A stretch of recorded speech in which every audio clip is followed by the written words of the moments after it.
Use for drug reaction. Drug use for drug reaction, যদি একটা কোনো কিছুর রিয়াকশন হয় সেক্ষেত্রে এই রিয়াকশনটাকে হচ্ছে কন্ট্রোল করার জন্য আমরা কি ধরনের ওষুধ ব্যবহার করতে পারি। কথার কথা, যে কোনো একটা ওষুধ তুমি ইউজ করলা, সেটার কারণে যদি ধরো যে কি বলবো, যদি অ্যালার্জির সমস্যা হয় সেক্ষেত্রে হাইপার সেন্সিটিভিটি মানে অ্যালার্জির সমস্যা হয়েছে, সেক্ষেত্রে আমরা হিস্টামিনকে কমানোর জন্য, শরীরের হিস্টামিনকে কমানোর জন্য যে ওষুধগুলো দেওয়া দরকার সেগুলো আমরা দিব। বুঝতে পারছো? যেমন এখানে আমাদের বইয়ের মধ্যে আছে হচ্ছে অ্যান্টিহিস্টামিন। প্রথমে আছে কি?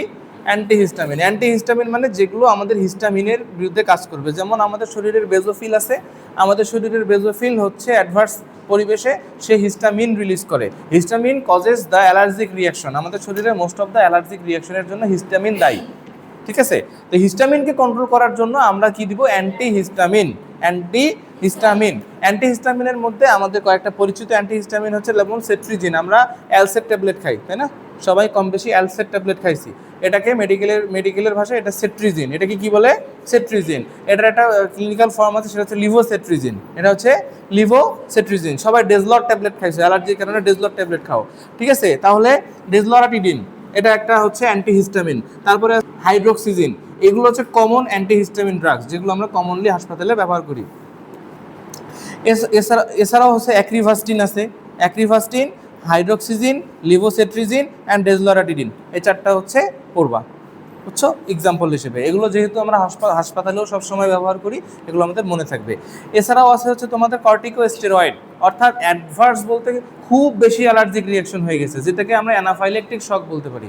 অ্যানাফাইলেকটিক শক, অ্যালার্জি এত বেশি হয়ে গেছে যে তোমার হচ্ছে এটাকে কন্ট্রোল করার জন্য আমাদেরকে এই ধরনের ওষুধ ব্যবহার করা লাগতে পারে। যেমন তোমার হচ্ছে প্রেডনিসলন আমরা ব্যবহার করি, প্রেডনিসলন। ঠিক আছে? এছাড়া আমরা কর্টিসল ব্যবহার করি, ঠিক আছে, অ্যালার্জিক রিয়াকশনকে দমন করার জন্য। ঠিক আছে? এরপরে আছে তোমার প্রেডনিসলন, কর্টিসল, এই তিনটা করবা। কটসন নামের একটা ইনজেকশন পাওয়া যায়, কটসন।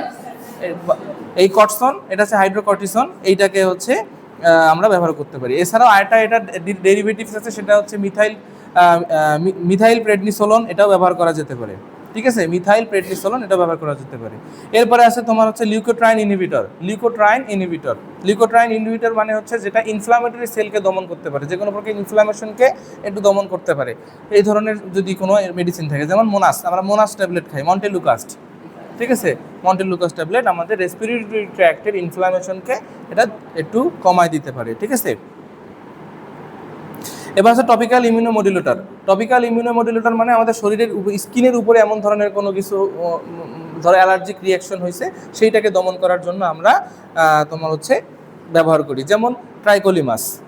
ঠিক আছে?